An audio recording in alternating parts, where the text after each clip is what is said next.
在笑，花儿在飘，大自然真奇妙。人在笑，头儿在摇，那满天花雨躲不了。风儿在吹呀，那云儿飘，天边响起歌谣。花儿花飞，云来云去，要躲也躲不了。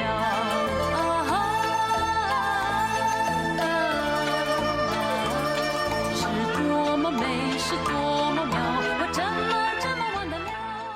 Hello and welcome to Flowing Through Film. This is episode 217 and I'm your host Blake. And this week we are going to do another one of our FTF Theory episodes where we're going to be doing Chapter 1 of Planet Hong Kong, David Bordwell's book, and we paired that with Peking Opera Blues, which he does briefly mention in the book at the very least. He talks about a certain scene from it, but before we get into anything though, let me introduce my co-hosts Luke. Hi. And Danny. Hello. So I guess we'll just start this off like we always do, just kind of like overall thoughts on the book first. I mean, who wants to go first? I mean, I can go first if you guys want, but...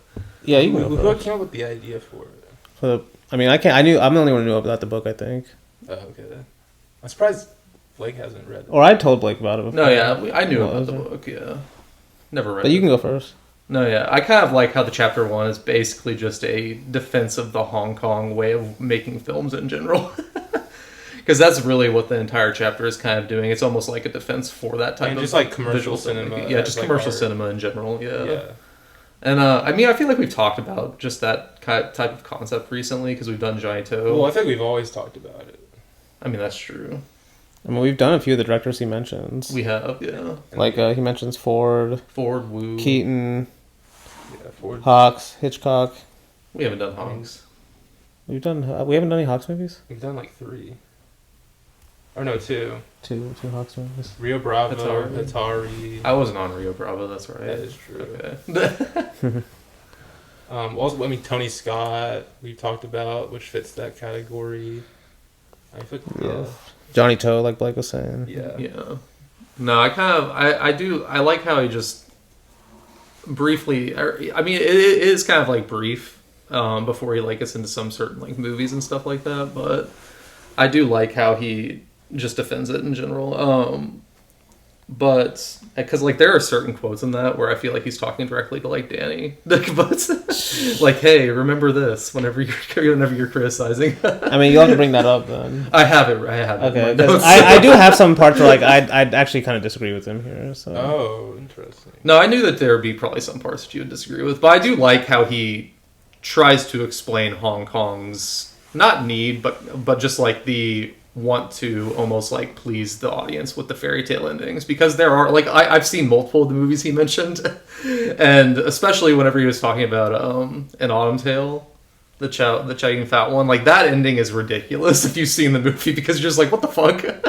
But I mean, it is kind of just like what a lot of Hong Kong movies just like to do in general. Like they can have a really depressing ending, but then like in almost like this fairy tale moment, kind of give the characters and the audience what they want. But Why are you laughing? You're the one who's saying that. no, I like that That's stuff. good.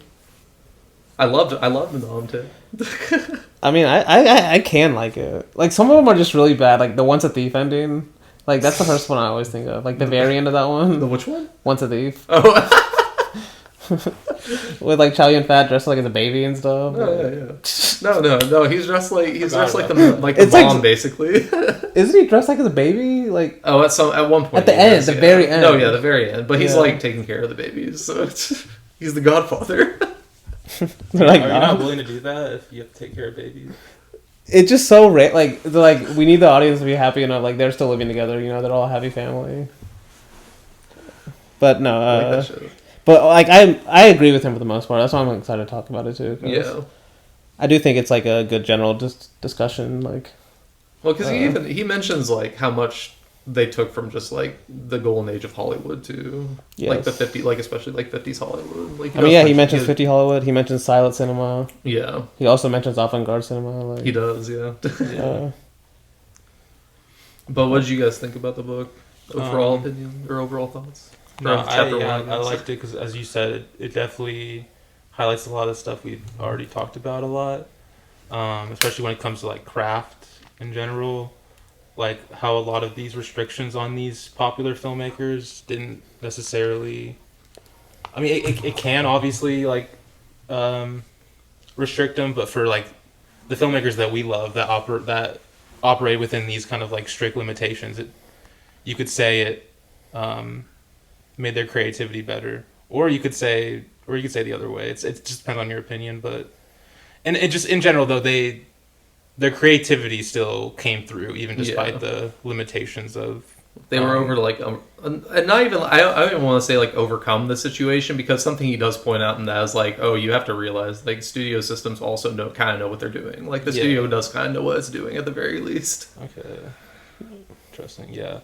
No, yeah, not in all things, but no, I definitely like, especially like, I mean that's definitely true in the past. Like I saw this picture on Twitter of like someone posted like the Universal Studio lineup in like 1933 or something, and it's like crazy how many like really good directors they had. You know, like that was like Ford and stuff, but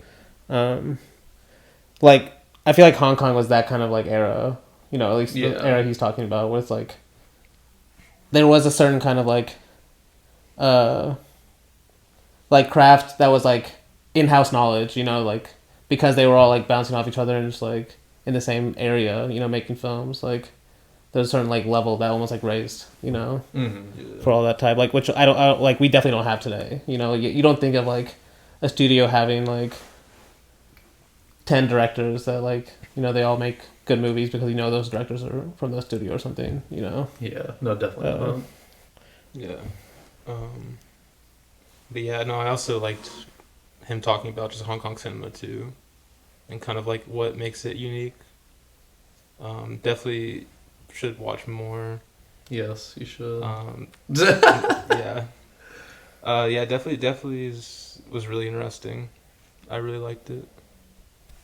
I mean, no, yeah, I liked it too. I mean, it is only chapter 1. Yeah. What I liked most about it is like what we're just going to talk about is like when I was taking notes for it, I realized there's kind of like two kind of like almost subjects within this, at least that I could think of, is because so first he talks about just like the question he asked at the beginning is, can mass produced films be art? You know, like, or studios filmmaking, can they be art? You know, and then it's like you said, that's like his defense of Hong Kong cinema. You know, because it's like this whole book is going to be like an analysis. Like he has a huge book on Ozu or something. Most people wouldn't debate. Even though Ozu was a studio filmmaker at the time. Yeah. But he even brings it up in this like in this chapter. He probably would get more hate for like, not hate, but just like maybe disregard for trying to analyze Hong Kong cinema like the same way he does Ozu cinema. You know, so it's almost like he's trying to defend that kind of like the way he's going to do this throughout the book, which I haven't read. I've only read the chapter. But so it's like that's the first question, and that's like the big umbrella, you know, and then the umbrella inside of it is like what makes specific about Hong Kong cinema, and it's like he's kind of going back and forth. So I try to divide my notes like the mass produced just like as a whole at the beginning, and then like what he says about Hong Kong cinema specifically, you know, because there are like some things that definitely apply to all the cinemas we've talked about, you know, like Hollywood and you know even I know you guys don't watch as much, but just like Indian cinema in general also has these kind of like a lot of this would probably apply to that too. Definitely. Like honestly, even in the extremism, like sometimes the same way Hong Kong does. But well, I mean, it's like it's good that we're honestly doing Peking Opera Blues because their cinema comes from just bodies in motion, and I feel like that's the main difference that he's trying to get through in this, at least in this opening chapter of this book, is like bodies in motion is what replaces a lot of the other things in like the old Hollywood movies that they're taking from or something like that. It's just all about this just like the bodies in motion. I mean, Tsui Hark's great at that obviously too, because that's one of the reasons I love Knockoff. But because he's like, the interesting thing is a lot of these directors did actually come over to America too and try in the American studio system. Yes, and some of them succeeded better than others, obviously. But no, yeah. You know, I haven't seen any of this. Was Tsui Hark more like commercially successful than John Woo? Yeah, overall, yes. Because he was a producer too. Yeah. He was a massive producer. Because he's the one that got John Woo a shot, also. I also think that's another reason why Peking Opera Blues was a good pick. Because, I mean, because I watched 2 other Tsui Hark movies too. I watched Shanghai Blues yesterday. Oh, Shanghai Blues is so and then good. Dangerous Encounters of the First Kind. Oh, okay, yes. I think I've seen that movie too. No, I definitely like those two. But is that a play on Close Encounters of the Third Kind? I don't know. Maybe just the title, but the movie's nothing the same. I haven't even seen that movie, to be honest. Oh, really? I actually watched that recently, too. Oh, yeah, rewatched it. Was that even getting ready for was Spielberg? that even related Getting to ready for Disclosure Oh, Day? that wasn't Disclosure related Day. to the Tsui Hark one? No. Isn't Truffaut in that movie? No, but especially the movie we're doing now, Peking Opera Blues. Yeah, he is. He's a lot. I feel like it has a lot of the techniques he's talking about, especially. I don't know actually if he mentions it like outright a lot in this one, but basically like the tonal shifts. He kind of talks about like how it's like emotional range and stuff. Yeah, but I would like basically the tonal shifts in a lot of Hong Kong films where like, I guess one example is like the happy ending, the sudden happy ending you were talking about. Yeah.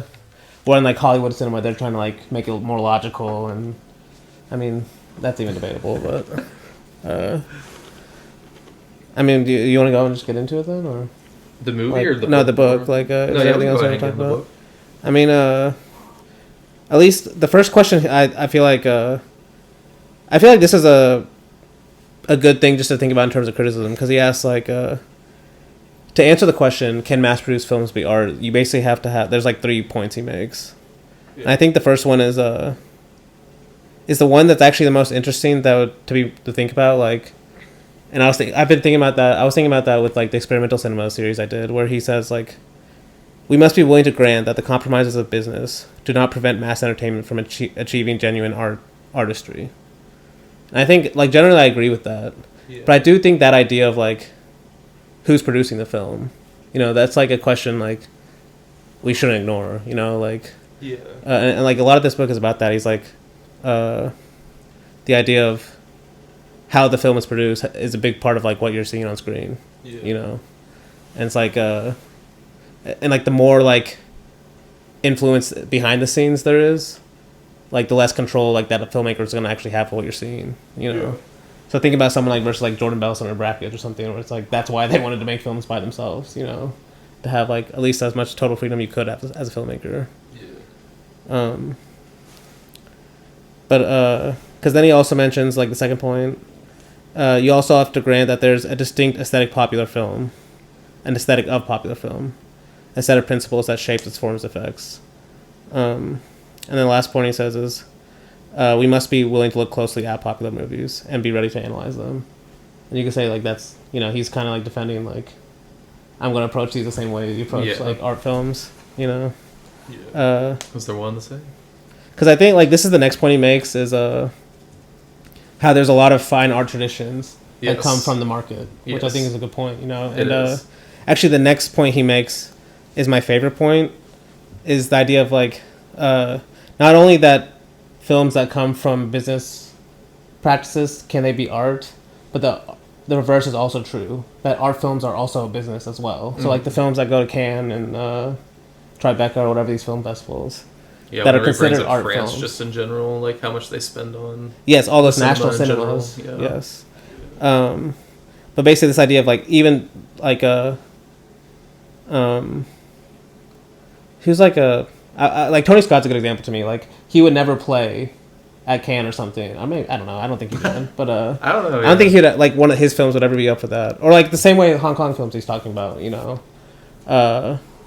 But to me, a lot of those are much more art films and worth analyzing the way he's talking about than like a fucking Joachim Trier movie or something. No, even though I haven't seen one, but like I don't know. I can't. I can't. But that's like those are the films I'm talking about. These kind of art films, like like the festival releases and stuff, and they're the ones that we're supposed to they're the ones that are supposed to get the awards at the Oscars. Like Tony Scott only directed one film that played at Cannes. Was it Domino? And it was out of competition. What is that? Which film was it? You want to guess? Was it Domino? It came out in 1983. The Hunger? That's so early. Yeah, that's right. That's like his first movie, I think, isn't it? I've actually don't. I think The Hunger is his first movie. Have I heard of The Hunger? I don't even know. It's a good movie. Oh wait, I have seen this. Have I heard of it? Oh, I've seen it. It's still in my watch list. That's like a common thing for me. I'm like, I've never heard of that movie, and then it's like in my watch list. I'm like, oh, I guess so. But this is something I think I'm not sure if this is true with all mass entertainment filmmakers. Like I don't even think he's saying that, but he says one kind of divide between art cinema of the post 1950s versus like what he calls mass entertainment filmmakers is basically art cinema started dwelling on ambivalent moods and suggestive atmosphere, whereas like mass entertainment filmmakers are going for what he says are clear and dynamic images instead of contemplative ones. I think that's true for the most part. It kind of honestly made me think like why I think Johnny To is my favorite Hong Kong filmmaker because he kind of like blends he does both. definitely Like he has way more kind of contemplative moments. You would say. Yes, exactly. Yes. And these kind of like you're not exactly sure how you're supposed to feel or. But he doesn't really sacrifice the mass entertainment part. Yes. Entertainment. Yeah, he definitely is more like he doesn't feel as like hyper as like a lot of the other ones. That's where like I think John Woo and Tsui Hark both kind of have this like frantic energy. Yeah, 100%. Frantic. Like some scenes and like just like the energy of Peking Opera Blues remind me of like A Better Tomorrow. Some of those like early scenes in that movie. And I don't think it's a coincidence that Johnny To made his films in the early 2000s and late 90s versus the two guys those two were in the 80s, mid 80s, early 90s. For the most part. I mean, Tsui Hark still works today though. I mean, so both of them do, I guess, technically. But I need to watch those newer ones. Wait, what? Is he releasing any new movies? Tsui Hark, I don't know if he's released one in like 5 years actually, but I think he made one in the 2020s. I know someone I follow that I trust a lot likes that Tigers Over the Mountain or whatever. I think because he makes a lot more. I think he makes a lot more nationalistic movies now. Oh, definitely. I'm looking at him now. Yeah, there's 2014. It was The Taking of Tiger Mountain. That one, yeah. His new ones definitely look like they're like Chinese historical movies. It's like Chinese military. Which I mean, he even did that in the 90s, I guess, with Once Upon a Time in China. I know Bordwell mentions that in this also. But. No, it definitely looks like a movie that you hear like gross like $600 million, and you're like, what the hell? And it's like just all from China. I mean, it definitely made money too, probably. Oh yeah. Oh, made one about the Korean War. Yeah. No, he's made a lot of those like historical war pictures recently. He also had like a year where he made like I think in like that was 1995. He made like 3 movies or something, and he just has a craze. Like he made so many movies in the 90s too. He made 3 movies in '95. It's like Godard's 1965 or something. Yeah, I forgot what year it was. Yeah, bro just didn't sleep. And they went over to America and made some more after that. That is another thing I guess he doesn't talk about with the Hong Kong cinema, like what they were allowed to get away with in terms of filmmaking, like just on a practical level versus like what we allowed. I think he does mention that in this opening chapter. He probably mentions it later on for sure, like in terms of I know, really like in this early chapter, he does actually have like I don't know when this quote happens, but I did have it because I just like copy and pasted a lot of the quotes in this, but. This one was just like gags like these indicate the spectacle of kung fu is only one side of the cinema, thoroughly fascinated with bodies and extremists. Hong Kong film celebrates voluptuousness and grotesquerie. Yes. It savors cleavage and penile bulges, comic warts and farts, mold blotched vampires, greedy faces smeared with sauce and fat, and creatures with gigantic tongues. Nothing gorgeous or hideous is alien to the cinema. No, I like that. The like basically showing both sides, like the grotesque and like the They go all extremes basically. Yes. In like the same, like even they can go from scene to scene, Like even this movie has like just a crazy torture scene, and then yes, that comes almost like out of left. Yeah, it's like holy shit! Wait, yeah, it's like such a sudden shift. I guess like okay, because I was gonna mention a couple things I disagreed with. Yeah. Because like I don't know if you remember that one part where he says like popular cinema is basically he says something like vivid visuals shot through with emotions, So like basically like the emotions are supposed to be clear, like, and he mentions disgust, fear, happiness, sadness, and then he says because like these simple emotions travel well, that's what makes it popular, and also the way they can travel cross country. Because we mentioned at the beginning of the essay or the chapter, he mentions how basically outside of U.S. cinema, Hong Kong cinema was he's the number 2 exporter of cinema. Yeah. At least during this era. And then this is actually something kind of similar, but less so lately with Indian cinema, is for a long time Hong Kong cinema was the like most popular cinema in its own country. You know, where he says like it only like reached up to 30% a couple times.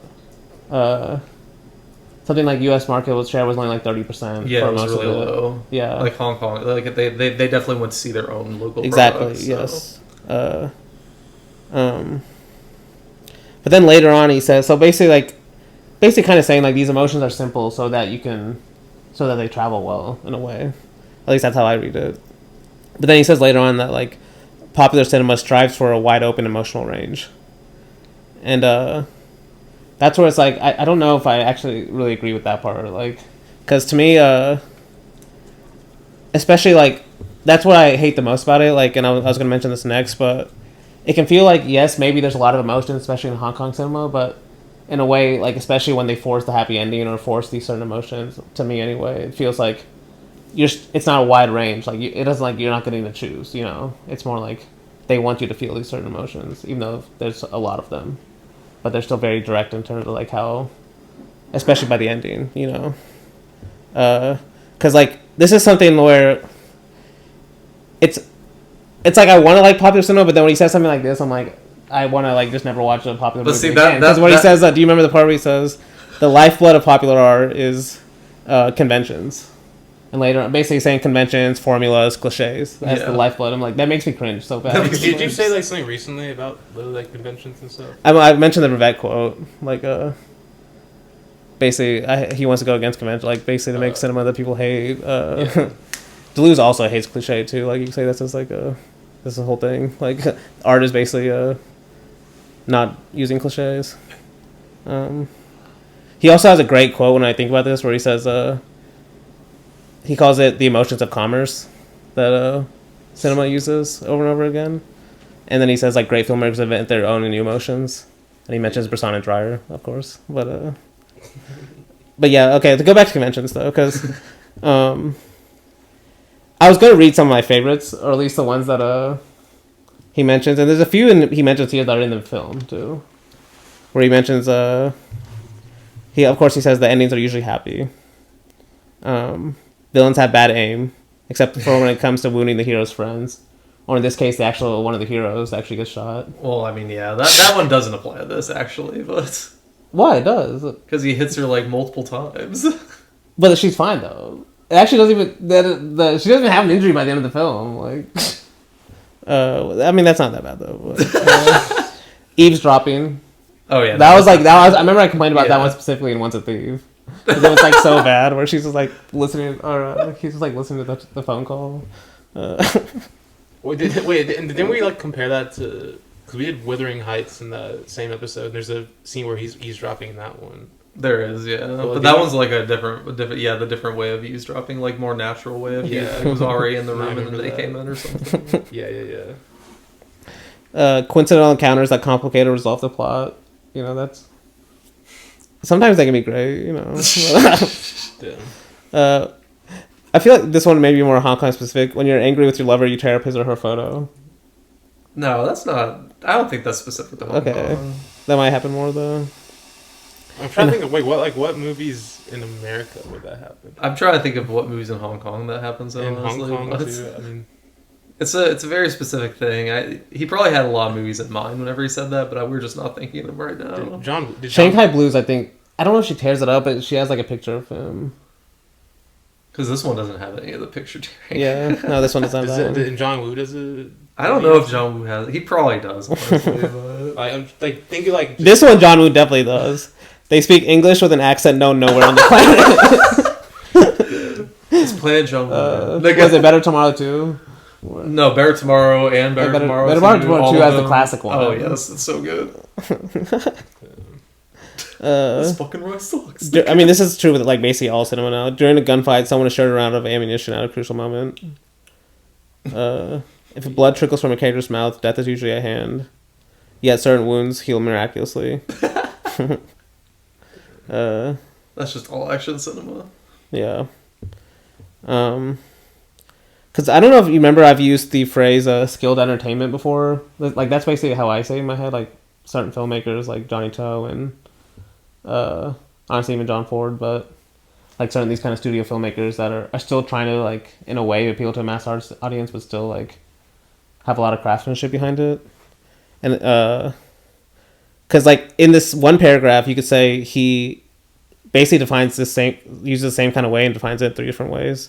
So I was going to read him where he says their Hong Kong cinema is outlandish premises subjected to rousing exactitude of execution, outrageous entertainments that harbor inventiveness and craftsmanship, and then crowd pleasing while being richly and delightfully artful at the same time. Like all in like the same paragraph. Like, oh, that's like it's a good way to basically like have these films that are trying to kind of merge both, you know. Yeah. But then he says that's when he says like, but the vulgarity of popular cinema reaches extremists in Hong Kong. That's from the quote you read. Yeah. And then he mentions he also has he reads a John Ford quote. He has a John Ford quote in here. I don't know if you remember it. Because I don't remember the John Ford quote. I guess I remember some of the other quotes because I know he got someone from the Lethal Weapon movies talking like that was a good. That was a good quote actually.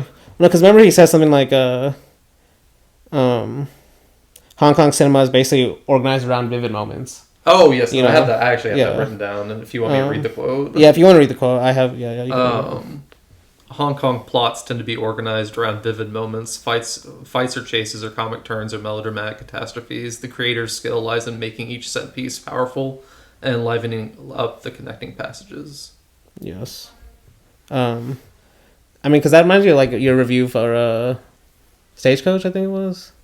Like nothing but just moments, no plot, That's just moments. Wagon Master. Oh, I Wagon do remember Master, the John Ford. I haven't even quote seen now. Stagecoach. I do remember the John Ford quote now that you brought up Stagecoach. Well, because remember the director he reads right before John Ford, or he write. I mean, where he was like, "There's no dialogue in this movie," like, or something like that. Well, he mentions that Hong Kong director first before mentioning the John Ford quote.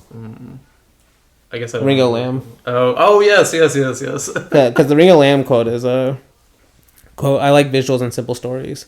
I would prefer my movies to have very little dialogue."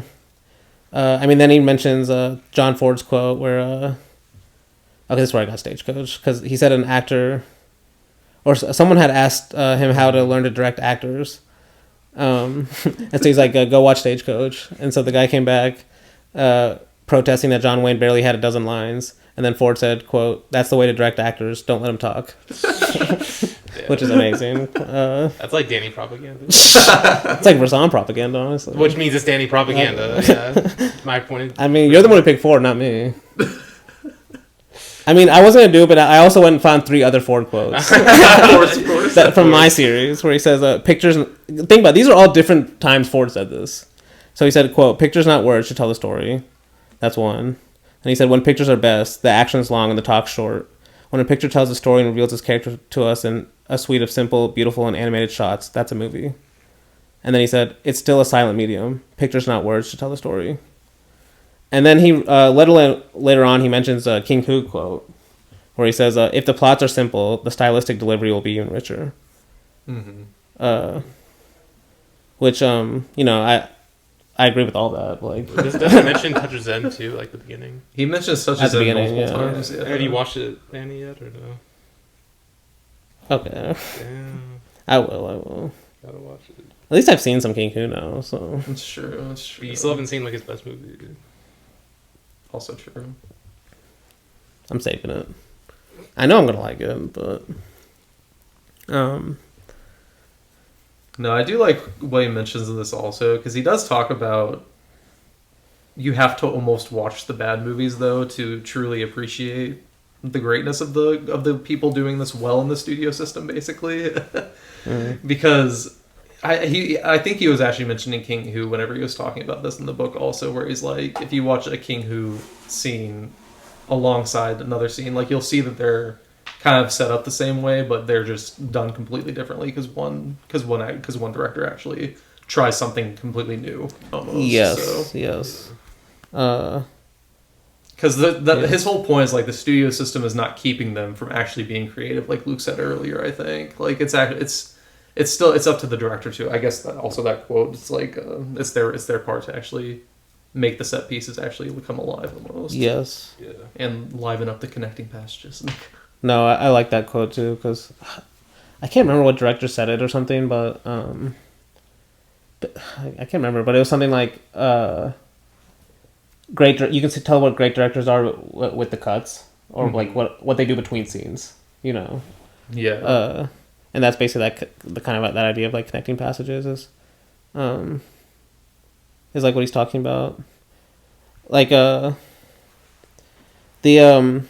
guess one more disagreement I kind of had, and the only reason I say this is because I mentioned this actually on the experimental episode, was it's that part where he's kind of mentioning how Hong Kong cinema basically revitalized silent film techniques, and then he also talks about how they also used avant-garde techniques that were considered purely cinematic in the 1920s, and like that term purely cinematic, it's like, in a way, like what avant-garde cinema was and experimental cinema was, it's not just the technique itself, it's like the abandonment of narrative. You know, it's not just the simple technique, but it's like saying like only that technique is the cinema. You know, you don't need the narrative, and like that's where I would disagree. Like what he says, because yeah, of course, popular cinema uses all these techniques, but that's not what makes it experiment avant-garde necessarily. You know, it's like people still need because I don't know if you remember where I read this quote from William Wees where he says basically the avant-garde doesn't need narrative excuses for its techniques. You know, it can just show them, and like that's to me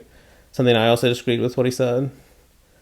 But I do agree with kind of what he says. If you remember what he talks about, how like Hong Kong cinema maybe it went too far. You know, I don't know if he exactly what he says. Like basically, he says something like, by training the audience to expect ever more rapid gratification, they've cramped their craft. Yeah. I don't know. What do you think about that? Like Well, I think that's kind of where Johnny To comes in also. Yes, like as the kind of basically going the reverse way. Yeah. You know? Like, because it brought about a new style of filmmaking as well, even Yes. for the 2000s era of Hong Kong. Because they definitely, I mean, there were still a lot of fucking sleaze, obviously, in the 2000s, but at least the directors I watch do tend to veer a little bit more away from that. Although I don't know, there are still a lot of those movies I love that I watch and love, so... But maybe there's something he doesn't mention, and especially when I hear that term, like rapid fire gratification, it just makes me think of like everything that's wrong with society, say, not just like films, you know. And now that I'm thinking about it, it's like one of those scenarios where it's like, yes, we like Hong Kong cinema, but what's like the kind of rap that's brought on because think about how much Hollywood cinema now is influenced by like this kind of hyper action. I mean, most definitely. You know, especially when you don't have like the craft behind it, or these connecting passages that actually make a director what they are. You know, when you just have these like kind of empty kind of hyper shots and like not exactly clear. Well, they're also movies today. They can never truly achieve what Hong Kong did back in the day either, because I think as he said in the book somewhere, like I know I have a quote about it or something, but like their movies are like sheerly physical. Yeah. Like movies today don't have no physicality behind them, because most of the time people aren't in real actually rooms, you know, like they aren't actually having to do the things that they're doing on screen. Yeah. Especially in mainstream like blockbuster type movies. Like all these movies are about superheroes or just like He-Man and shit, like just to mention a new one, like I mean you can't do this shit without computer graphics. Like that's something that made Hong Kong super special and something I guess that brought back the silent cinema also, was just like actually doing your stunts yourself or just doing these live stunts that are insane and very, very rewarding for the audience too. So like you getting maybe more hyper, like faster cuts, but you're still seeing the actors do something, or a lot of the times the cuts are filmed like perfectly to show their action while they move and stuff. Yeah. But a lot of the cuts now are made basically trying to hide the actor that they can't do anymore, you know. Which is I think a really good point. It kind of just goes to the idea like we were talking earlier of they were allowed to do shit that you're not allowed to do here. No, you know? Not anymore. Maybe not even ever, honestly. I mean, honestly, because I think I mean that's maybe in the early cinema, like this is like the silent cinema where like Keaton and shit was doing crazy stuff like with his stunts. I mean, that's part of what I think that's also part of what he was talking about, the sleaze element too, or just like what they're allowed to put on screen just in general is different. Yeah, no, I agree. I guess one more thing I could say before we go to the Peking Opera Blues is this where he says he mentions the virtues of Hong Kong films that we value in any art, which I thought was just a good way to at least you can see like where he sees the parallels, why Hong Kong cinema is art, and he mentions these structural ingenuity, functional beauty of style, expressive intensity, appeal to common feelings and experiences, and originality. I thought that was a good, Yeah. a defense of why Hong Kong cinema should be considered art, I agree with that. Defense of this book, bro. I mean, yeah.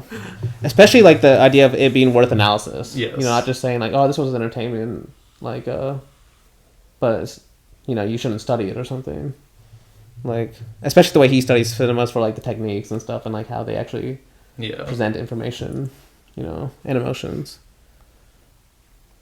But, I mean, I feel like most books, just even about like directors, maybe not certain directors, but like the ones that I read about Kitano and I think about Simon Leong, maybe because they're both kind of like semi-modern directors, but the author opened up the book basically defending why they were choosing these people to analyze essentially and proving like why you need it or something like that, or why they deserve it almost. But yeah, but like for those filmmakers.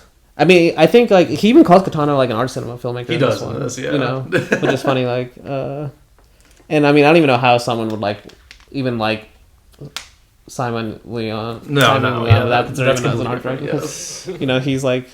That's what he is. Yeah. Maybe Rebels of the Neon God, you could say, is, like, kind of... No.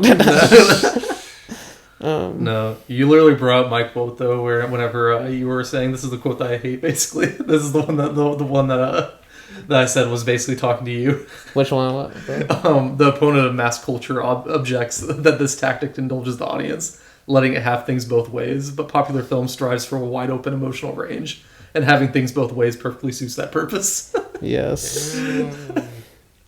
I just thought it was funny because you literally brought it up whenever you're like, this is something I disagree with. Yeah, he calls, and he says like that swerve to happy ending is like the best example. What does he call it? I don't remember the double ending tactic. Yeah, the double ending. Yeah.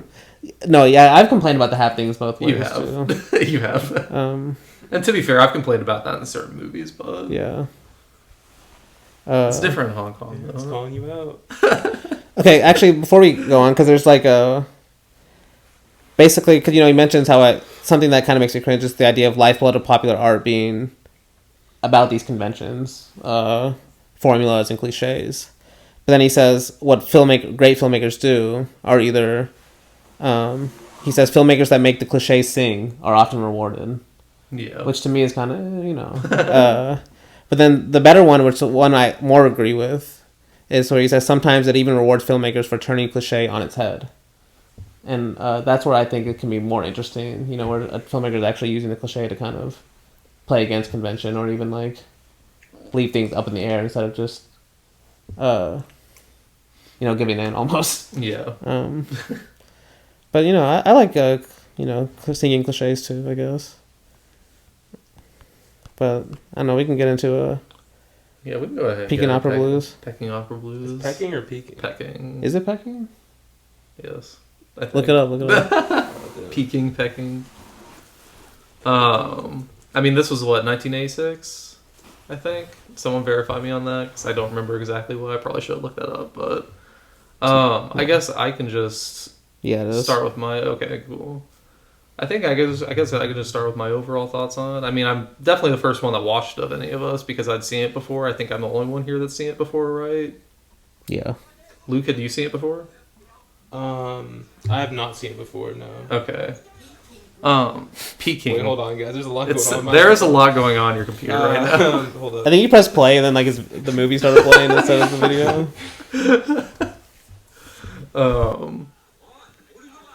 Oh Lord, this is great. It's great. The video. Peking. It's peaking. I was right. Why is that? Pecking. Or was It's that peaking. No, you said pecking. What? Oh, I forgot my Stremio tab's open. My bad. This guy. This fucking. See, guy. but I downloaded Peking Opera Blues off Stremio, so that's playing in both tabs. And so I closed the VLC one, and I was like, why is this still playing? Yeah, I guess it's Peking Opera Blues. Peking Opera Blues. But yeah, 1986 movie from Tsui Hark. I first watched this, I think in 2023, 2024, whenever some kind person posted most of his movies online. I downloaded them all. But I honestly, just Tsui Hark in general, I do really love most of the movies I watch from him. I just like, kind of what I mentioned before whenever we were talking about David Bordwell, I do feel like he is a very just physical director in general. Like, he values the movement of his actors and what they're doing on screen, and he makes the most out of that.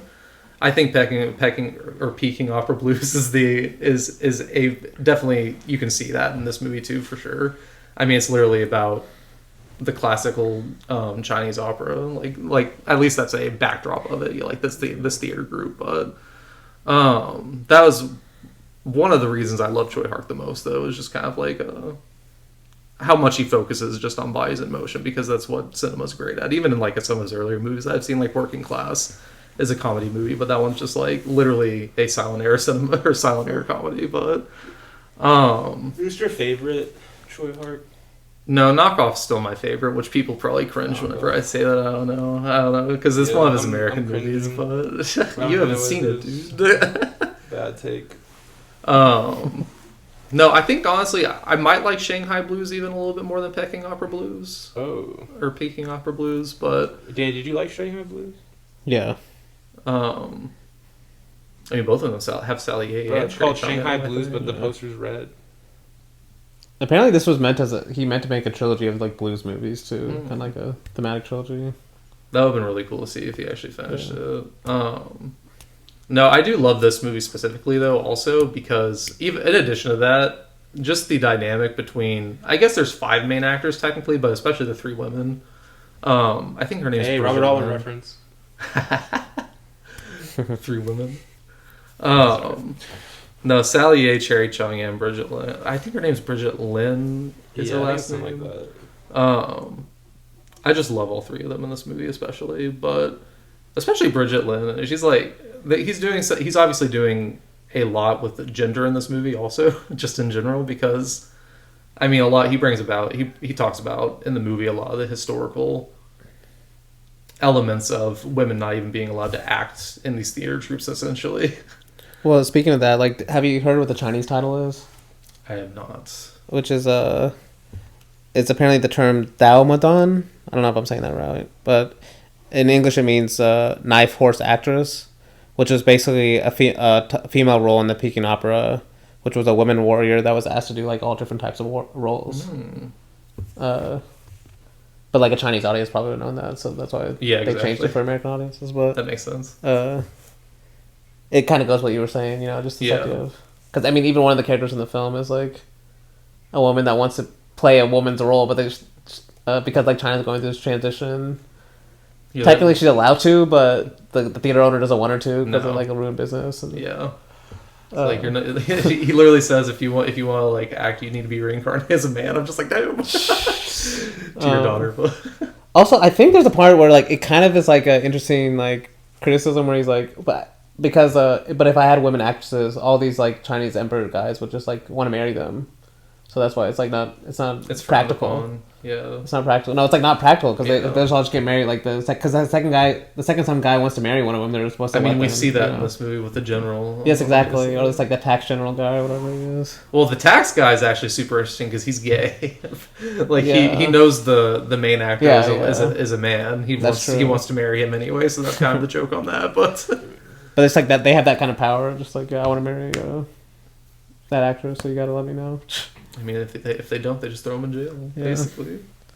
I like how that happens, and this guy leaves, and she takes his place, and then he's never there in the rest of the movie. Like, he's just gone. No, but he's also obviously doing something interesting with Bridget's character in general, because she is like dressed and acts exactly like a man for most of the movie. Obviously, like the first time she's prettier than a man, even in a man's uniform. I don't know. Oh yeah. Like I feel like you could tell just looking at her, but I mean, maybe if this was your first time watching, you wouldn't be able to tell that she was a woman. I mean, that he didn't mention this cliche, but this is another cliche I feel like, and I mean, also just popular cinema, but definitely Hong Kong cinema is like, it's like the most beautiful woman you've ever seen, but they just like make her look slightly different, like glasses or like, you know, in a man suit or something, and they're like, oh, she's like ugly. She's ugly. Like that happens in Shanghai Blues too with Sally Yoon. Does she just have glasses? She's not even wearing glasses. Oh, It's like, damn, she's just like a regular, ordinary, like a woman. It's like, no, she's not. What? That's Sally Ye, man. Yeah. Yeah, that one's crazy. I mean, this one also has, I guess, just interesting historical backdrop too, because it does take place during the Cultural Revolution. So, No, that's what I think that's some of the most interesting stuff. Which yeah. I think that like in the theater trope stuff, like that. I mean, how they're related. Theater trope. Yeah. Because like Jaws K has a movie called Platform. Oh, Platform's super good, dude. Although it's not like different. They're still different, like Very quite different. Yes. But still kind of has that like idea, like just like the theater trope kind of experience. Well, it's like it's almost like an updated version because the theater is part of the national agenda, kind of in that movie. Yeah. Or like that's where the theater troupe is now. They're like a state-funded theater troupe. Yeah. Of. And this we're going to talk about some similar stuff like that with the Golden Coach too. Because they're also a theater troupe. But it's like it gets kind of political in the back. It's like background politically too. I like that. I don't even remember the political stuff in that movie. I mean, it's because they're from like a different country. I mean, they're from Spain or something. Yeah, they like moved there. Yeah, and there's like some local war or something going on. I mean, yeah, something. I just remember like the love triangle. Or love square. I mean, yeah. Like it's like 3 people or Love 4 or 5 people. Damn. But I also really like this movie. First time watching it, a lot going on. Yeah. But I like the blending of everything, of all like the different kind of like genres he's going for. I like the dynamic between like the 3 girls and like using the theater trope. Like that final kind of like set piece is like amazing. So good. Yeah, I definitely need to watch more Tsui. Like it almost makes you wish that we had more of that in there because we have a lot of opera in this, but it almost makes you wish that we had more. Yeah, but yeah, it's a really good movie. I definitely need to watch it again. And watch more Tsui Hark. Yeah, that too. Watch more movies. Watch more movies. What's the use of having Sturmayo if you don't watch movies? I'll get to it. I mean, for how cheap it is, like you only have to watch like 5 movies. That's like That's true. It pays for itself basically. Dang, what about you? I also liked it. To be honest, though, this is probably the least of the favorite of the 3 I watched from Tsui Hark. Yeah. What was the other one? Shanghai Blues and what? First Dangerous Encounters of the First Kind. Really, you like that? Was your favorite? You like that more than this? I mean, that's an insane movie, especially the ending. I liked it for sure. The ending is just like. Which one's insane. your favorite of those movies? Would you say? I don't know.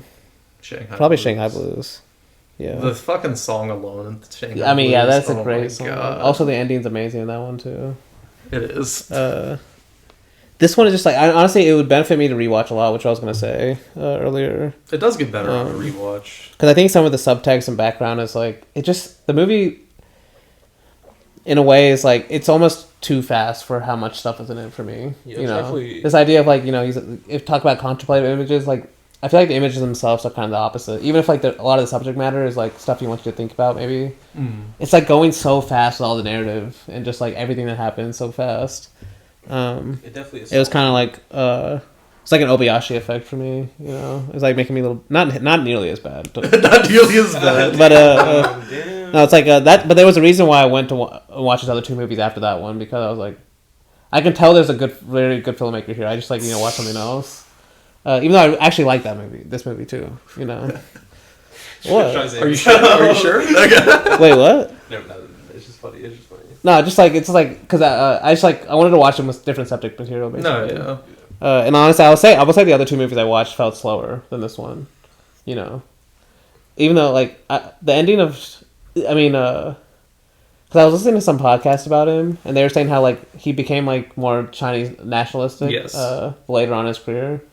But Dangerous Encounters of the First Kind and even this one, they're very critical of like the Chinese government. You know, just Chinese authority. But Dangerous Encounters of the First Kind is like on another level, how like mean spirited it is, and like it's very mean. You see a fucking cat die, like it gets impaled, like at the beginning of the movie, and you actually see it. I'm like, holy shit! Like this is insane. It is, and then the ending too, just like it's like I don't want to say anything, but everyone dies. No, I mean, basically. yeah, it's insane.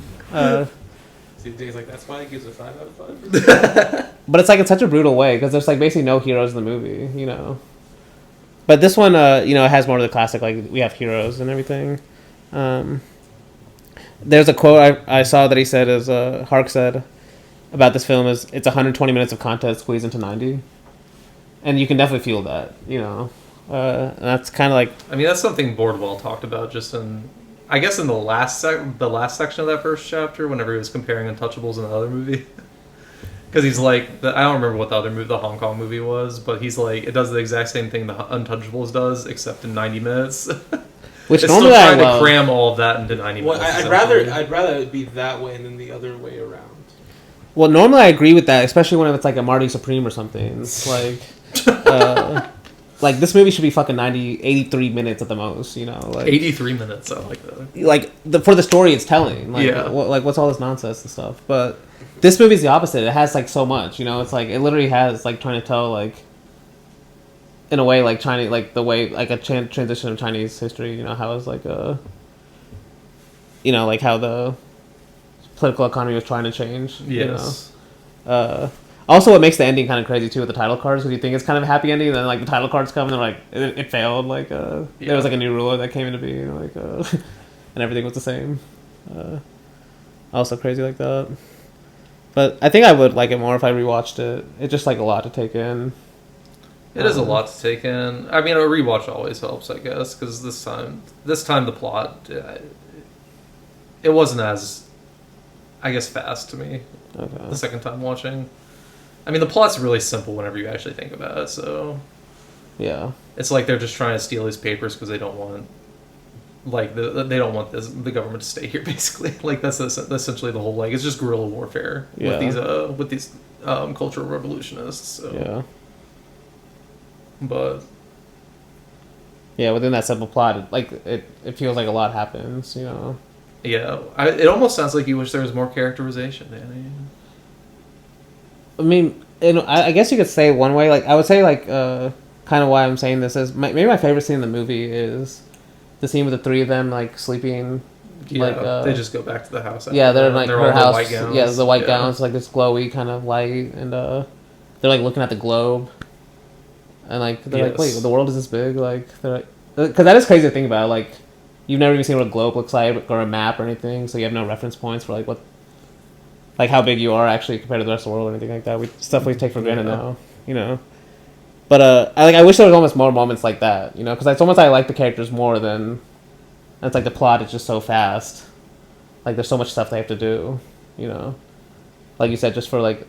It's like the most obvious MacGuffin ever. It's like, these documents went the government or something, like... Like, even the general says, like, oh, this key is basically my whole, if I lose this key, I lose my empire or something like that.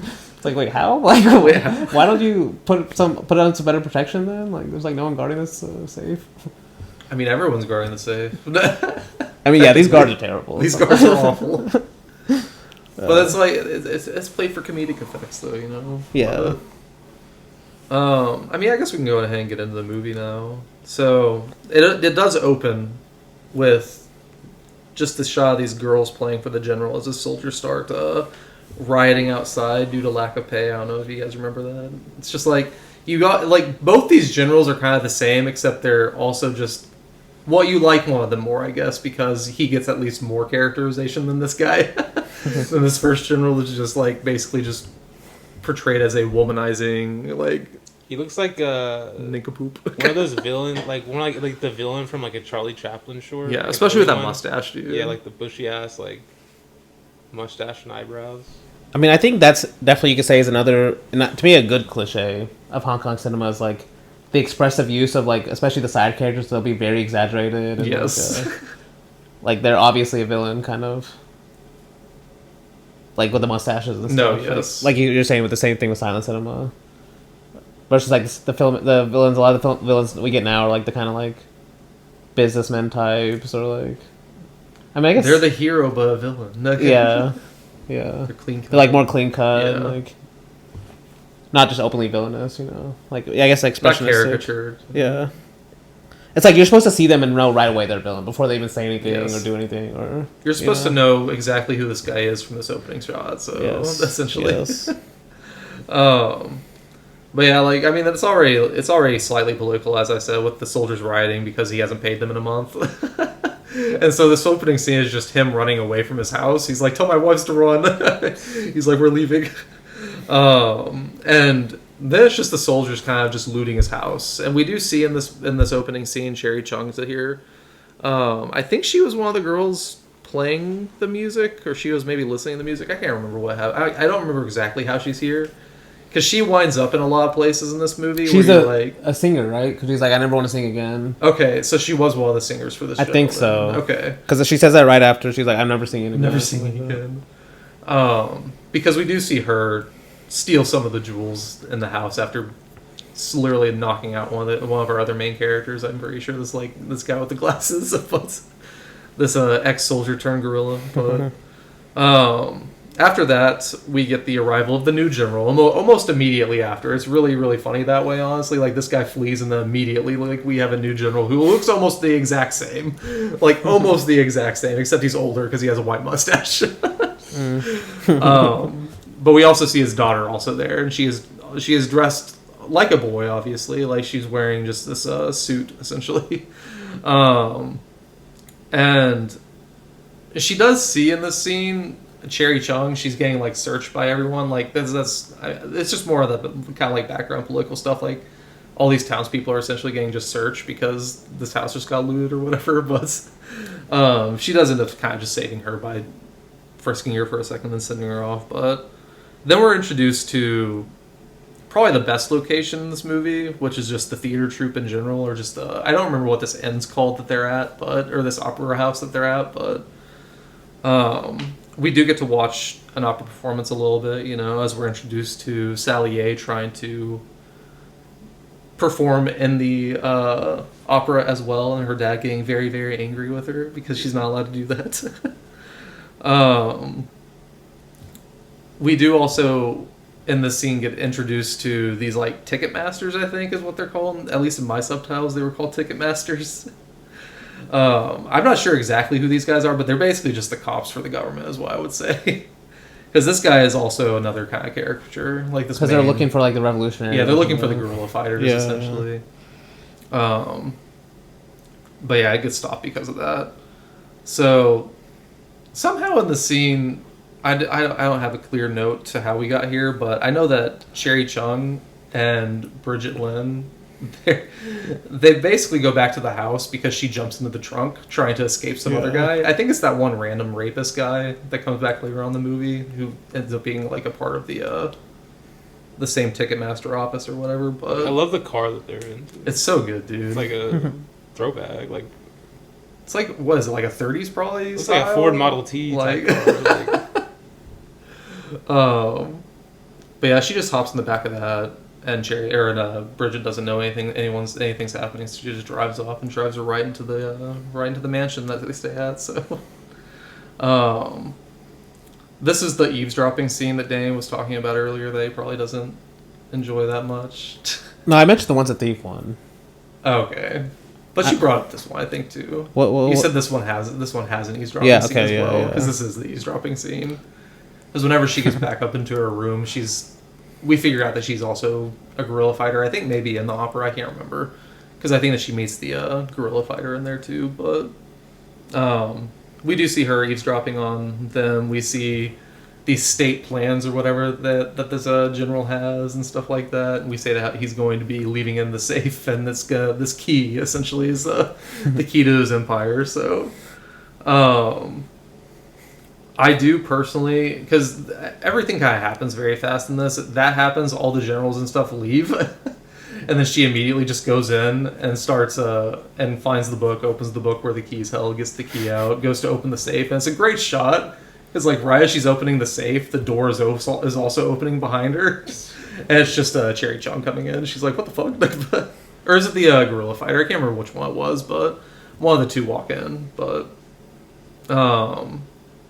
Oh, it is the guerrilla fighter that walks in, because my next notes is the girl, Cherry Chung, also walks in directly after that, and the guerrilla thinks it's an enemy, so he just starts firing at her, and that kind Well, of the funniest part where he says the code word, he's like Peking duck, and she's like, no thanks, I already ate. No, that's so good. Because like that's how you know she's not part of the group. Not part of the revolution, Yeah. man. At least not yet. Well, she just gets swept up along in the revolution, you know. Yes. She didn't really ever want to be there. Yeah. We do have like after that happens though, chaos does kind of happen because everyone heard the shot obviously, and so all the soldiers start running up, and so the guerrilla fighter has to like make his escape. Why? I think he's making his escape so that so that Bridget can go like return the key to not arouse suspicion on herself, but it is kind of just like really funny though how he makes his escape. I don't know, he just dresses up as one of the captains. Everyone believes him. Like these guards are just dumb as all hell, dude. But The way he like jumps on that chair too when he's escaping, like he like slides it and then flips over. And, flips over, keeps on firing, keeps on blasting. Also, I forgot to mention. I forgot where I saw it. I think it was in a YouTube video I watched. They were reviewing the Blu-ray, and they interviewed. I think his name is Mark Chang, the actor in this. Okay. And apparently, Chow Yun-fat was apparently originally in this role, and Mark Chang was in Better Tomorrow. That's and they insane. switched. I'm glad that's they what apparently he switched. says in the interview. Like, what do you mean, like they switch? I mean, Chow Yun-fat ended up doing a Better Tomorrow instead. Like, trade off or like? I mean, they're both produced by Tsui Hark, so I don't know why that happened. This one, Chow Yun-fat would have been so good in this role. That's all I'm gonna say. Honestly, yeah. Like.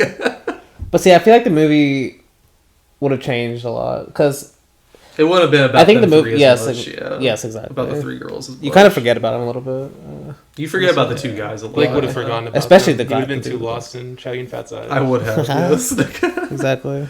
The thing is, I can just so clearly see Chow Yun-fat playing this role because he's done roles like this many times. So. But Danny is correct. It probably would take away from just the three women in general. So the actual story of the movie almost, but. We do see while he's escaping or Bridget's hiding Jerry Chung in a room as I think the dad comes back and is just like looking around for the key or whatever. But then we get like some scenes of a kind of really just more really funny scenes. Like basically, at least early on in this movie, whenever there are fight scenes happening, the thing that I guess that Bordwell points out does hold true. These guys can't hit our main characters usually.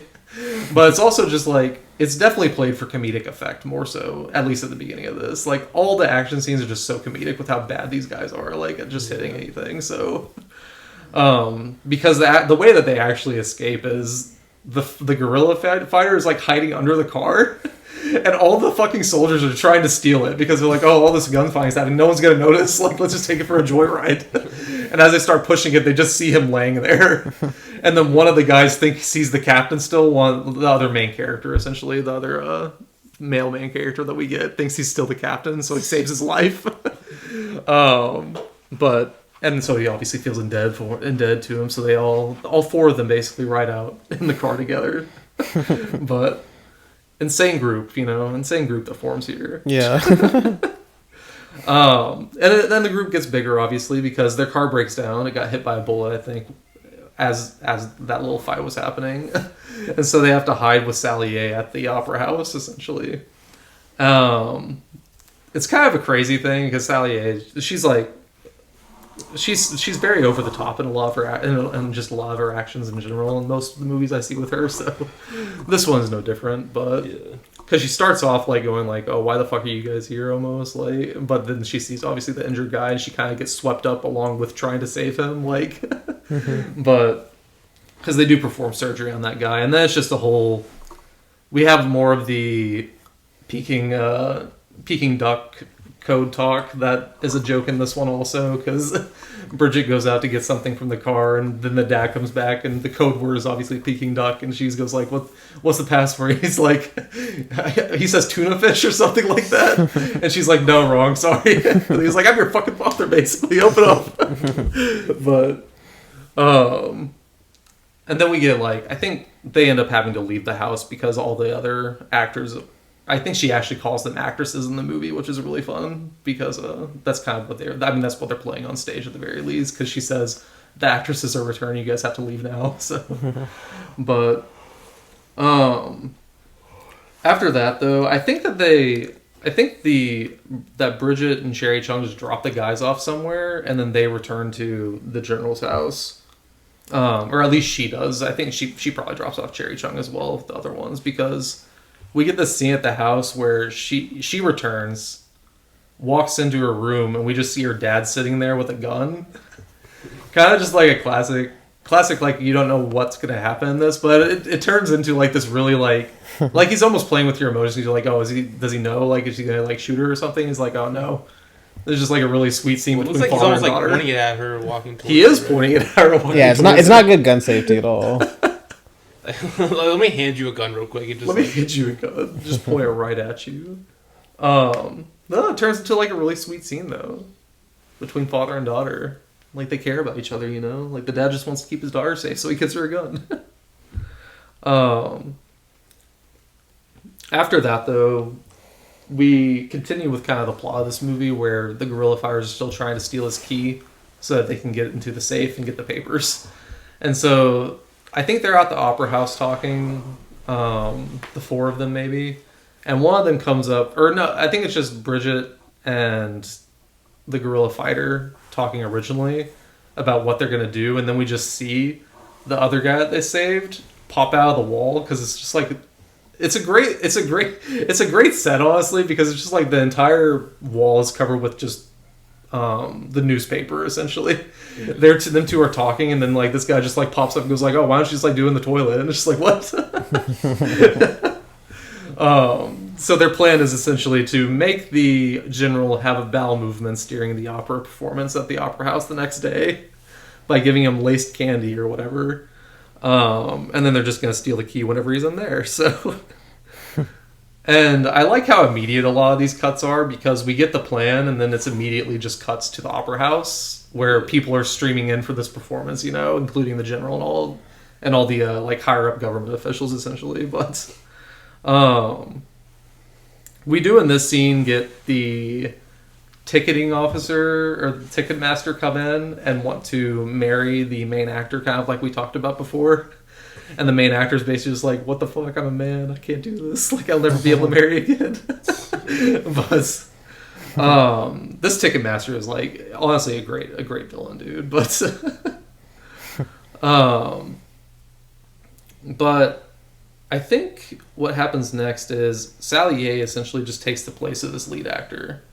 Yeah, while, you know, helping the actor too. While helping him escape. Yeah. Because obviously he doesn't want to marry a man. He's not. Yes. Especially this man. Yeah. Maybe if it was a better man, you know, but... I mean, we do, I guess, have a quick scene of torture even before that, because that's some more of the, like, mood swings that just aren't, I guess, typical in an American movie. You know? At least this shifts back and forth. Like, Yeah. now there's a torture scene, now we're back to, like, the comedic kind of, like, This hijinks. is just how, yeah. But, yeah, so as he runs away, Sally Ye takes his place and the performance kind of starts. It's really cool to watch, obviously. Like, I mean, I like all the stuff that happens in here. It's really fun. It's really fun to watch, but... Especially since, like, we're getting, like, the theater director's phase where he's, like, he notices right away that it's his daughter. Like, you're my daughter. But then, like, the general's, like, actually falling in love with her. Yes. And then you're seeing, like, them fail to give him the candy, too, at the same time. Yes, like, he's giving it to the... he gives it to the wife, to or one of his wives. whatever, Yeah. one of his wives or whatever. It's like, all this is happening so fast. But yeah, the other girl, whenever the general just like gives her the food, she has to go to the bathroom very quickly, and the guy thinks it's the general, and so he walks in on her, or he opens up the thing and makes her pass out essentially. And this ticketing master is like so suspicious all the time, because he like looks at his watch and is like, she's been in there a long time. Like, I'm gonna go check it out. That's also another cliche in Hong Kong films. Like, I feel like just people suddenly passing out from like being overwhelmed, especially women. Because that happened in Shanghai Blues too. If I was in the toilet, you know, and then I just see someone above me, I don't know what I'd do. I might pass out too. From shock. Yeah. But I know that Bridget kind of she stops at Ticketmaster and goes in and checks herself because she obviously knows what's happening, and they're trying to play it off like nothing's happening in there, and essentially the Ticketmaster ends up wanting to go into the bathroom anyway because he thinks that's where the actor's hiding. And so whenever he walks in, kind of just like, obviously the action chaos kind of starts because that's where the guerrilla fighter is. He just throws, I think, this like bucket right at him, and then just a massive gunfight takes place in this opera house. The type of gunfight where you're like, I can't believe they escaped.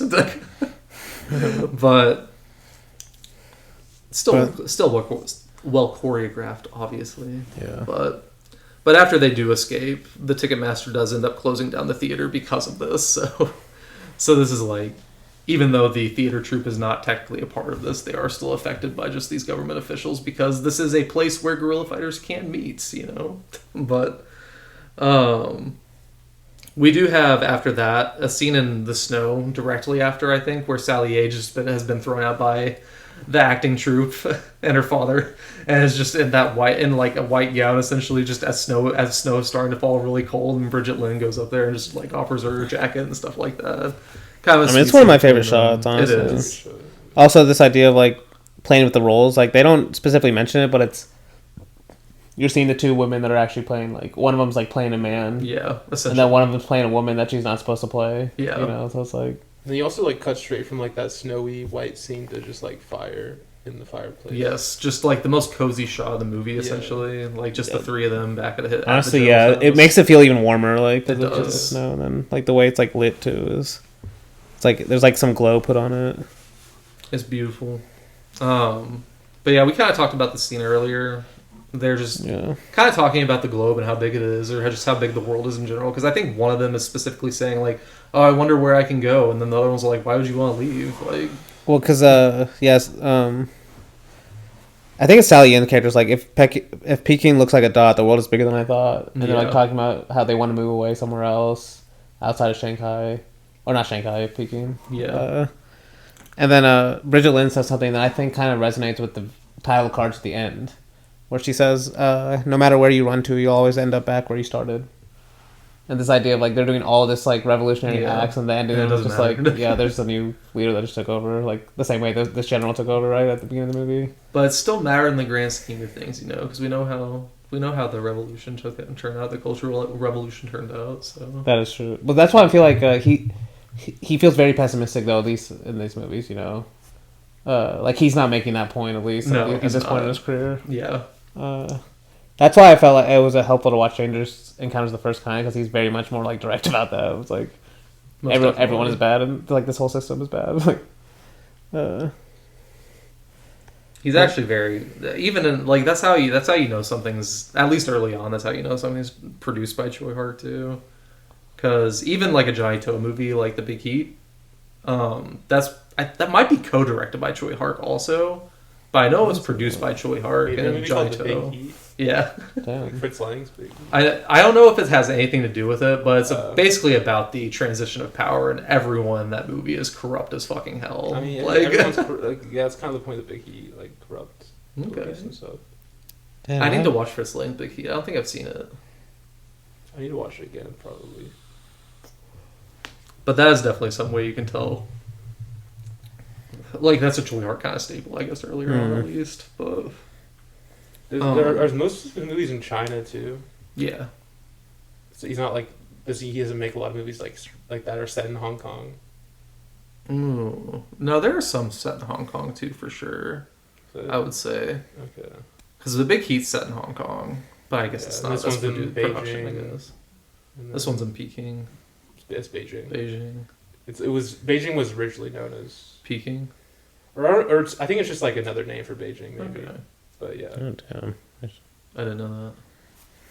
Not a Chinese history buff. I didn't live there. Listen to the expert. Buddy. Listen to the experts. Blake's a weeb. He actually hates China. No, yeah, it's not. How dare you? It's not capital. The only one here that has watched Hong Kong movies is getting. I mean, because it's most like America, you know. What are you talking? You only like the British ruled Hong Kong films. as the only one that's seen something that Tsui Hark directed after 2000 or after 1997 also. And you probably like him the least. I don't know. Maybe. I want to kind of see this. He apparently has a 3D movie. Which one? I don't know. It's one of his more recent Are ones. all movies 3D? Yes. No. Wait, how? What? Well, they're not 2D. I guess technically, like, because the screen has depth to it or something. Yeah, like it's like. Yeah. But this warm scene gets kind of invaded upon almost whenever the general walks in and sees the two girls. He's like, those are the actors from tonight. I love them. He starts being like really creepy, but so they all leave obviously, but whenever they leave, they meet the boys again on the road.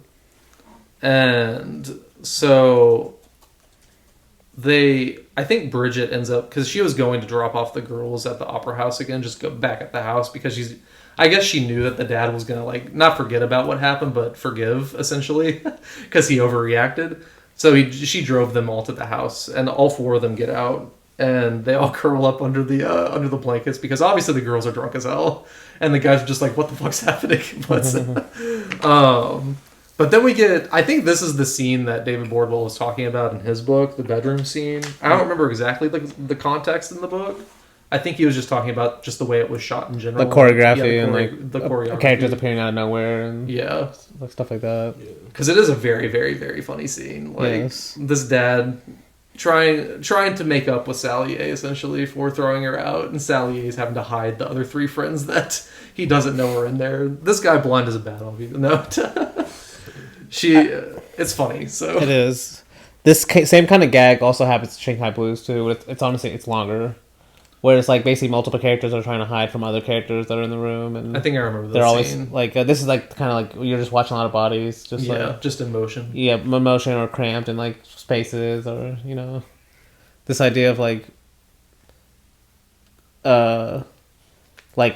the characters are seeing different things, like hiding from certain people, where we're able to see everything. We're that's able to kinda see going everything. on. Yeah. Kind of the scene. Basically, the other girl ends up getting the reveal, and the dad's just like, "Oh, where do you come from?" But I think after the dad ends up basically leaving after essentially telling them. I guess one of the reasons he ended up forgiving them is because the Ticketmaster came by and said, "Hey, where are those girls from before?" I mean, yeah, that's like the only reason. Yeah, the only because he's reason, mad at her so- before that. Yeah, so. exactly. He's basically telling them they have to perform tonight for the general because he wants to see them perform again. So that ends up starting the next portion of their plan, of these gorillas' plans, essentially, which is to seduce the general now with these two girls to get the key. So now Using the same kind of poison, right? yeah, using basically the same type of that powder? this one's like sleep powder, like Oh, okay, like yeah, a, something not else. like to knock him out to sleep, I guess. But I'm glad it doesn't work though because it gives a way more funny scene. But Oh yeah. but anyway, we do get to watch their performance for the general that night. Very very beautiful again. But after it, the girls get invited to the general by the general for a drink, and so there is before they go. Both the men are basically telling. I think both the men are trying to tell them goodbye because they are both kind of interested in both these girls. But Salier, after kind of getting an emotional connection with this one guy, does see him talking to Bridget, and he sees them like holding hands and shit. And it's just a really great shot of her face, like looking through this curtain, essentially. That one right there, that one on the right. It's a really really great ass shot of her just like looking at them. But yeah, then we get their attempt to try to get him to drink this poison, this sleep powder or whatever it is. It doesn't work, obviously. Well, she drops it like. They're very bad at keeping this Yes. thing safe. Yes. So, Yeah. well, and Salier's not like in on it because they wanted Cherry Chung to be the one to do it, I guess, because she's the more experienced of these two, probably because she used to be a musician. She's probably more experienced with these type of men, but. Yeah, it definitely goes poorly. The general ends up stepping on it and like breaking it just all over the floor. So whenever he gets a little bit too handsy, Sally A just decides to grab a vase and just smack him over the head with it and knock him out instead. Works very well. Very, very funny. So, but yeah, after that, they're searching for the papers, and so I think Bridget comes in. She takes the key, looks in the safe. It's not there, and so Cherry Chung's searching the guy, and she finds it. And then they, I think they just head out after that. Yeah, they leave in a car. Because then we get probably maybe the most confrontational, but just between the three girls in general after that, because Sally A essentially sees, I think it's just, she sees the money getting handed over by Bridget to Cherry Chung for services rendered, I guess. Because the whole thing is like, I think she's getting these like gold bars as payment. And so whenever she's trying to get more money out of Bridget, and Bridget's not giving in on giving her more money, and they're just kind of arguing, Sally A ends up just like getting out and walking away. It's almost like she thinks it's like just a betrayal of their friendship. Because Cherry Chung says, I think she also took one of the papers from the document that they needed. Like as blackmail, kind of, to get more money. To get more money. Because Sally A definitely sees just like the way they're both acting is kind of just like betrayal of friendship in general. So it's this point in the movie where all three of them separate. Like Sally A goes her own way. I think Bridget leaves. I think she might pay. She does pay her, right? In this scene, Cherry Chung. Yeah. Because I think she pays her and then just leaves. And then Cherry Chung almost gets assaulted by like this random guy that's been staring at them this almost entire movie. So and before this, where Bridget Lynn shoots her. Yeah. Right. Shoots him. Yeah. Shoots him. Yeah. Shoots him. Yeah. I was like saves her. Saves her.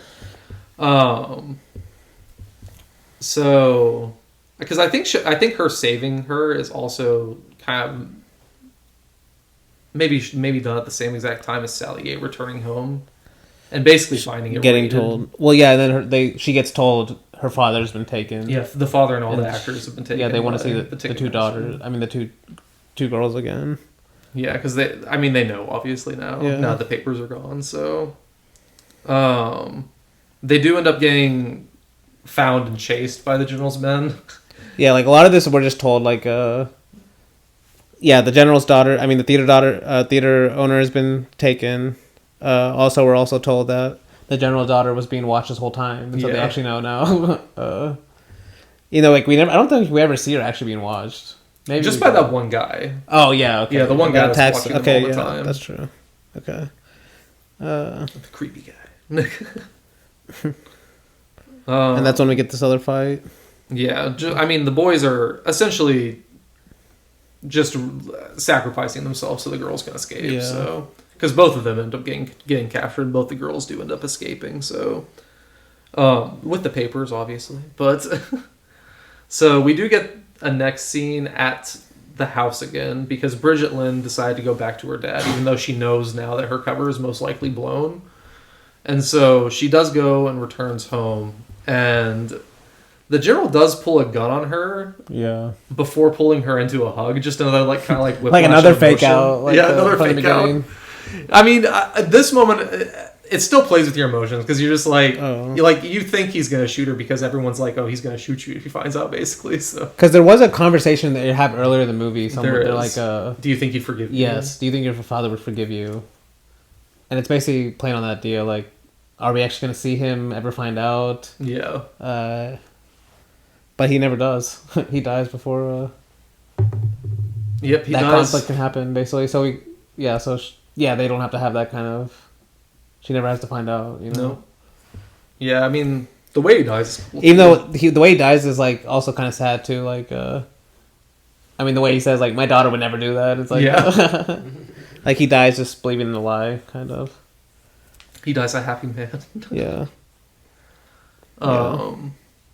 This Ticketmaster guy... He literally dies, right after the scene. Right after they leave the room, basically. Right after they hug, yeah. Because they're walking down the stairs. It's a great shot, honestly. Yeah. I think the Ticketmaster guy literally has, a hidden gun that he pulls out and just, shoots them, so... Yeah. Obviously starts a gunfight though because Bridget she almost kills him. If she would have had more bullets she would have killed him, but that she ends up obviously getting captured. So We get probably the most intense scene of the movie after she gets captured, though. This is the scene I'm like, yeah, damn, this is all like, Yeah. especially when it cuts to like the actual damages on her body and stuff. Yeah, well, we get like this. First off, we get the return of the old general that ran away immediately after she gets captured. So the old guy's just coming back in, like this old, basically like just cartoonish looking evil guy that we saw run away at the BA is coming back, and then we get the scene of her getting tortured, which definitely crazy. Very rough shit. She gets whipped a lot, so Yeah. and then they throw, I think, sand and then salt water also in the cuts. It's kind of crazy, but Yeah, it's like dramatic. It's like the scene would be in like a James Bond movie where everything's been tense like the whole time. Yes. Not just like it's been comedic most of the time and like sentimental like the previous scene and then like and then like immediately, especially like the fingernails, like especially if you get like a scene where like the father dies and it's like a heartbreaking moment. And like Hollywood, the next scene would definitely not be even a more brutal like torturing scene. Like, no, it's crazy. It is, and I mean, it gets a little bit, it gets darker after that for a little bit because it's just like the general hears her screaming and sees her like laying back like that, and he's like, "Oh, I want to actually have my way with you now." Instead, like, because he's the one that stops the torture whenever they're about to fucking like dig the things into her fingernails. Oh yeah, Crazy ass torture device. Yes, But he does stop it and then orders his men to take her up to his room essentially because he's wanting to have fun with her. And so our next shot is literally her tied up in the general's bed, which is crazy. Mm-hmm. But hey, the girls are here to rescue. So Sally Yang, Cherry Chung are here. They see the general. I don't know how they got in the house, but you know they're in the house. They see the general start walking up, and Cherry Chung immediately starts trying to seduce him. It ends up working, obviously, because she does end up getting hit. The general in the room by himself, because the soldier, he literally tells the soldiers, like, don't open up unless I tell you to, or something. And then it's a whole scene of him basically trying to have sex with Cherry Chung as she is trying to get his gun to shoot him, which she does after a while. after messing up the first time. After messing up the first multiple tricks times. the guy. And he's like, yeah. Um, I will say though, at least when she finally gets the gun, she just basically shoots right away. Yes. It's not this like kind of bullshit where you see like a conversation has to happen and everything. No. It's just immediate almost. Yeah. But whenever the general falls back, she ends up seeing Bridget tied up on the bed there. So she obviously rescues her, but the soldiers heard this obviously, and so they break down the door. And then we get just an amazing shot of her coming up from just these sheets that they have on the ground. And then the general just rising as well. Oh yeah, it's I haven't seen Weekend at Bernie's, but this is like the. This is the Weekend This at is the Bernie's. Weekend at Bernie's moment where you use a dead body and like make people think it's alive. Yes. It honestly got me too. It was so funny. I was like, this is a good idea. It's hilarious, dude. Especially when they cut to the behind angle where she's like moving the head. Yes. It's so good. But yeah, after that, they end up making plans to rescue the boys who are set for execution that night as well. And the plan is essentially they're held in that tower, so Salier, use your opera acrobatics to get over there, please. And she does. In the most like studio set outside exterior I've ever seen in my life. It is. It looks good though. It does look good. It's got this kind of glow to it. But It does. It's like it's golden, you know. yeah, golden. But yeah, it's just an immediate cut after she gets over to that roof, essentially to the boys being down there in the cell and then getting tossed in a bundle of guns by Salier. And then we get their escape essentially after that, because immediately after the guns get there, the guards start walking in for their execution. We hear a bunch of shots after seeing the boys just like grab the gun, or I think we see them like shoot a little bit beforehand, because it cuts to the guards right outside going like, ha ha ha, yeah, they die. This is a great moment too, actually. I'm surprised more movies haven't done this, where so there's like the firing squad. Yes. And there's like more guards on the outside, but they can't actually see what's going on. And so they just hear a bunch of gunshots happen. So it was like, yeah. And they think it's the firing squad shooting them. Oh, everything's normal. But it's actually them shooting back at the guards and killing them. It's like, yeah, that's creative. Like, it is. And then we get an amazing set piece too. So yeah. Because this glasses guy, just the actual main guerrilla fire just like rolls out and starts firing at the other guys. But then we get the fucking cage door from the cell just swing out, and this fucking glasses guy has 4 goddamn rifles just up on this and just shooting everyone with them. And I'm just like, what the fuck is this, man? Like, it's insane. This is what I love it when they go Like- outside and you get all those shots of like the night sky being used as the background. Yes. No, it's so Like, that's good, dude. super cool. Yes. It's like snowing in some shots too.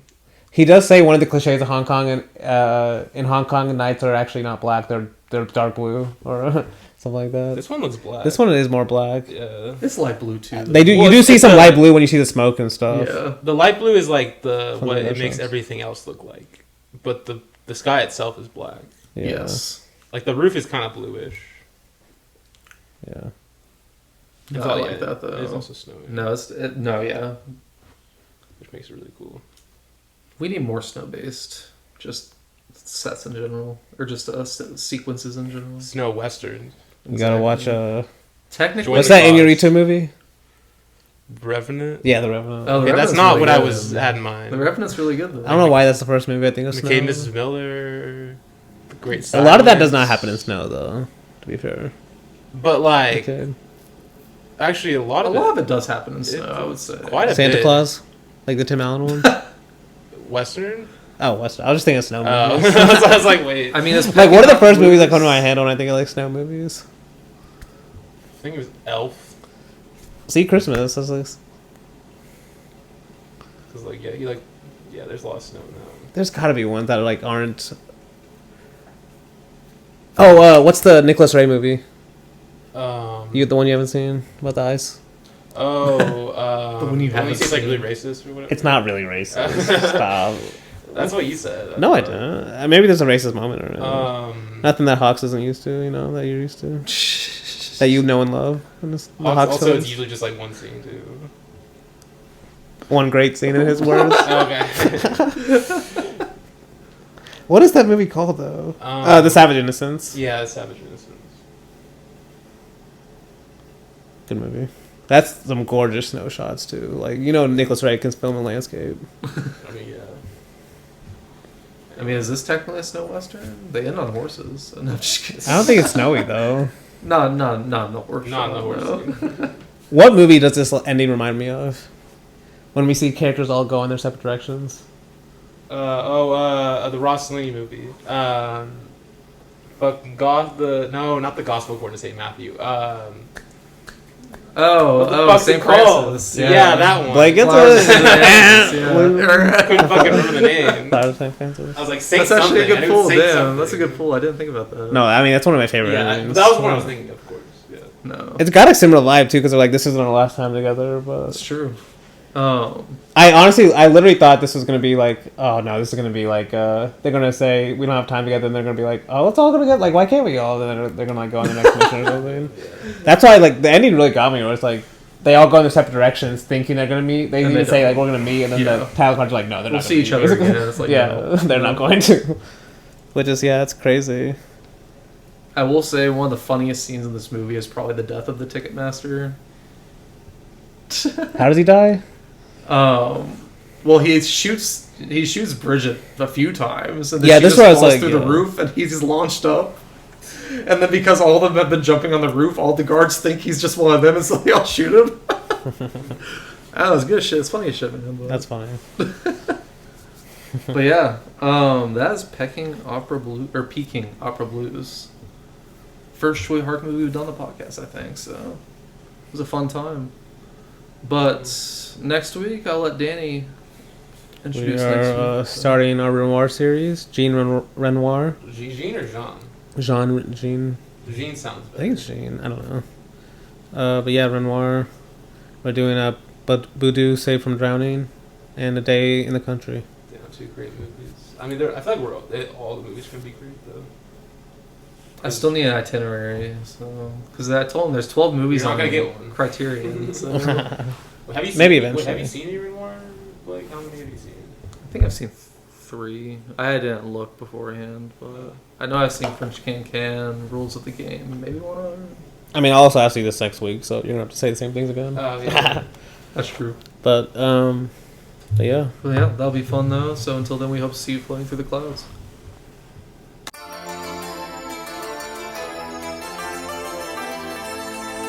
天在笑，花儿在飘，大自然真奇妙。人在笑，头头儿在摇，那满天花雨躲不了。风儿在吹呀，那云儿飘，天边响起歌谣。花落花飞，云来云去，要躲也躲不了。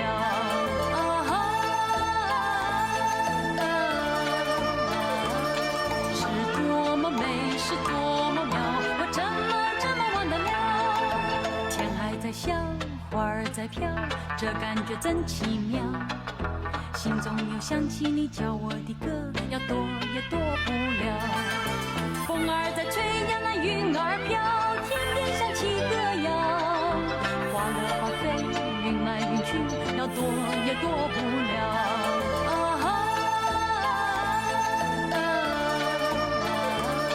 是多么美，是多么妙，我怎么忘得了？天还在笑，花儿在飘，这感觉真奇妙。心中又想起你教我的歌，要躲也躲不了。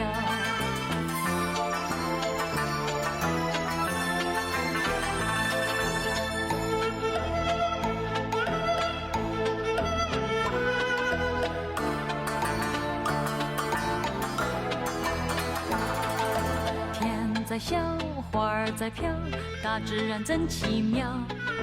人在笑，头儿在摇，那满天花雨躲不了。风儿在吹呀，那云儿飘，天边响起歌谣。花落花飞，云来云去，要躲也躲不了。